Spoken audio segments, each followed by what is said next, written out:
Claimed to be a true tale recounted by a shaken babysitter, this story sends chills through those who hear it. A young woman, Sarah, was hired to babysit 2 children in an old, sprawling Victorian home at the edge of a whispering forest. The parents, eager for a night out, left quickly after showing her around the dimly lit home with its countless rooms and hallways. They laughingly warned, "Ignore the house's creaks and groans. It's old and full of stories." As darkness engulfed the sky, Sarah put the children to bed, reading to them under the warm glow of a nightlight. The house indeed made noises, but she attributed them to its age. The kids, with their innocent eyes, asked her if she would check for monsters. She assented, opening closets and looking under beds. "All clear," she smiled, ushering in peaceful slumber. Hours passed in solitude, her company being the occasional turn of a book page or the wind's groan against the window panes. That was until she heard it. A subtle rustling, not unlike velvet, dragging across the floor. Sarah froze, listening. There it was again, from the living room where thick curtains veiled the windows. Her heart a cacophony of beats, she tiptoed to the room. The rustling stopped, leaving only silence and the soft thud of her pulse in her ears. She reached a quivering hand out to the curtain, its fabric cool and heavy. With a swift motion, she yanked it back. There in the moonlit gloom stood a man, his eyes wide and piercing, staring right back at her. A scream clawed its way up her throat, but before she could release it, the man stepped forward, the light revealing the truth. He was a reflection. Confusion swirled in her mind until her eyes darted to the opposing window. There, outside, pressed against the glass, was the true intruder, a pale-faced man with a dark gaze that hungered from the shadows.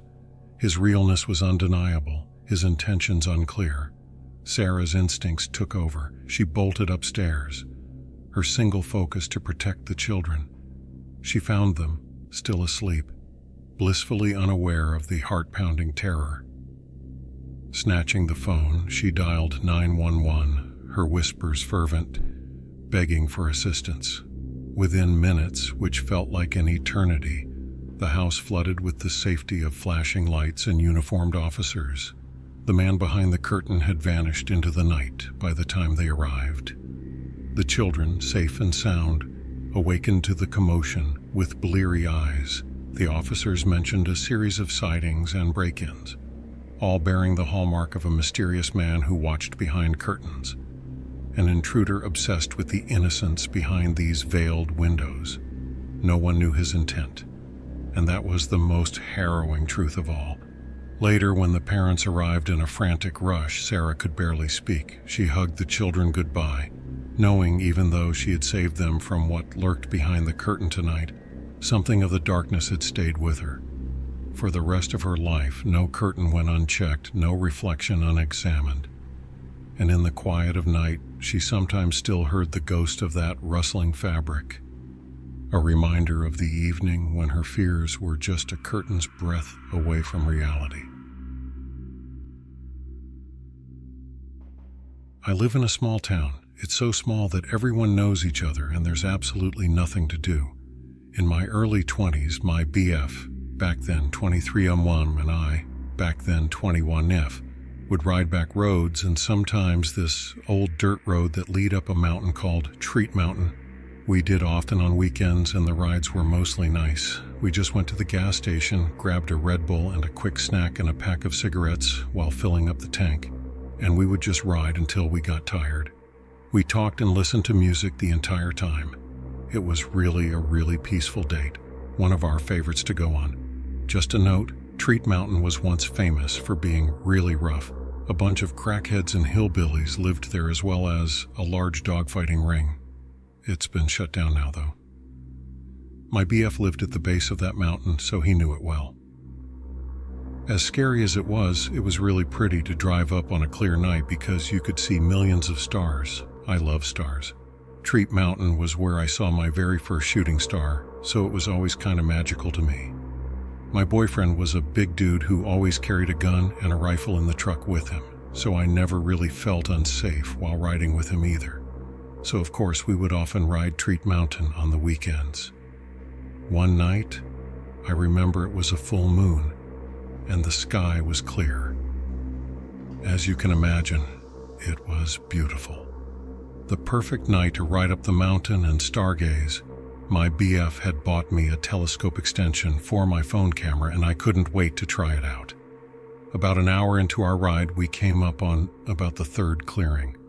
Just nothing but flat dirt on either side of us. The dirt ride divided into 3 paths, and we always took the path to the right. But that particular night, we took the path in the center because that's the path that leads to the top of the mountain. And that's where you got the best view of the stars. We've only taken the center path a few times because it's really narrow and creepy, and I really didn't like it, but it was worth it for the clear and pretty nights. I usually just closed my hands and held my boyfriend's hand. That night, I kept my eyes open. After about 10 minutes of driving, we stop.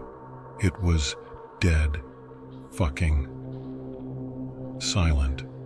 Not even a fucking cricket was chirping as they usually do. We both got a sinking feeling in our gut, but we brushed it off and kept going. A couple minutes later, we stop again. A white circle with an upside-down star had been spray-painted on the ground. A dog was tied up and in the center of it, screaming for his life through his duct-taped muzzle. He was covered in a strange black sludge that I assume was blood.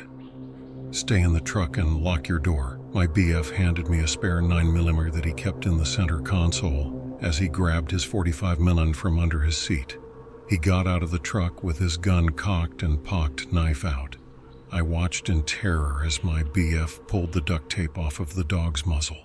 Thankfully, the dog had wiggled it loose enough for my BF to just slip him right of it and begin to cut the rope that bounding the dog's paws. My BF always kept his knives nice and sharp, so thankfully that didn't take long either. It took about 3 minutes total for my BF to free the dog and run back to the truck. He tried to catch the dog and take it down the mountain with us, but the poor thing sped off in the woods. After my BF got back in the truck, he slammed his truck door and locked it. He took my gun from me, locking it back in the center console, but he kept his in reach just in case. "We are getting the hell out of here," he said to me as he started to put the truck in reverse. I screamed as I couldn't help but stare out of the windshield. A large group, I really didn't count them, but there were too many for my liking, of cloaked individuals came walking out of the woods and into the circle. One of them was holding a large knife, let's call it a dagger, because that's what it looked like, and it was huge, and another was holding a walkie-talkie and began talking into it.